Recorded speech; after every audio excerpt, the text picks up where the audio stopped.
So today I have asked American business leaders to join me here to have a discussion about the economy of our country and one of the most important foundations of the economy of our country, which is our small businesses.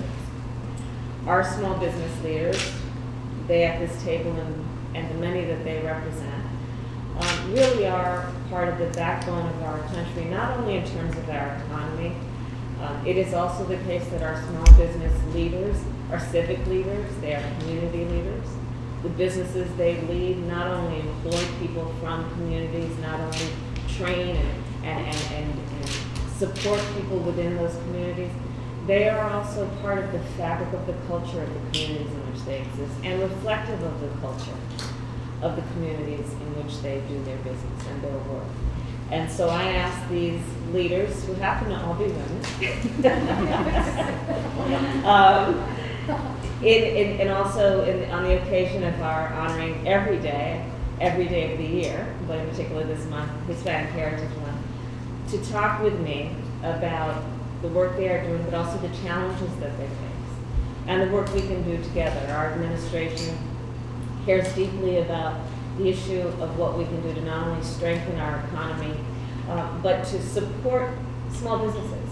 One of the areas that I've been focused on with a great deal of attention is what we can do to increase access to capital for our small businesses, with a particular emphasis on minority and women-owned small businesses, who among our small businesses have historically faced the greatest challenges in terms of access to capital. So we will talk about that. We will talk about the challenge that all working people face when it comes to a structure around them that supports their desire and intention to work, which are the structures around them designed in such a way to give them the support to work, whether it be to own and run a small business or work at a small business.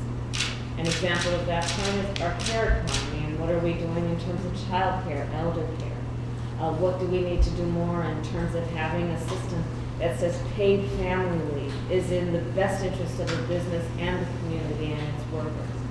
These are the kinds of issues that we will discuss. But these leaders represent everything from smaller to larger small businesses. We have in this room the leaders of a restaurant group, a construction company, an architectural design firm, a 200-plus employee child care center, an IT consulting firm, and so much more. And we have convened these leaders also with the intention of making clear that when we are talking about Hispanic small businesses and business leaders, we are talking about every kind of business, ranging again from architectural to IT to all of the things that require us to actually be productive as a society. And so I want to make a point of emphasizing that our focus on these businesses is about a focus across our economy in the varied disciplines and the variety of disciplines that are necessary to have a productive society. And the solutions that our administration is offering are present in our philosophy and theory and policies across a wide range, but in particular as it relates to this week and in the coming weeks, in our infrastructure plan, the bipartisan infrastructure plan, present in the Build Back Better plan. And so on the access to capital piece also was present in the American Rescue Plan, which included $30 billion going to small businesses, including $28 billion in the restaurant fund, and $7 billion for PPP, and $100 million for programs to help small businesses navigate the system. In terms of our bipartisan infrastructure deal, that was about helping folks stay competitive and understanding that an investment in roads and transit and internet, and let's remember that especially when we're talking about demographically who has access to internet, we know that certain communities are disproportionately left out of that access, and the Hispanic community is one of them. And that means an impact not only on our children's ability to do their homework, but a business's ability to run.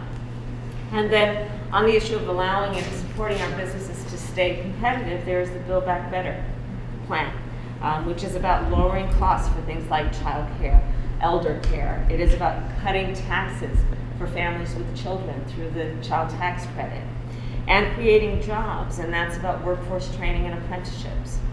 which is about upskilling workers and allowing them to meet their potential with a lot of the support that all people require to do just that. So I'm looking forward to our conversation. I welcome you. I want to particularly thank Congresswoman Barragan for your long-standing leadership in the United States Congress on these issues and so many more. And we will now begin our discussion. But welcome again to all of you. Thank you.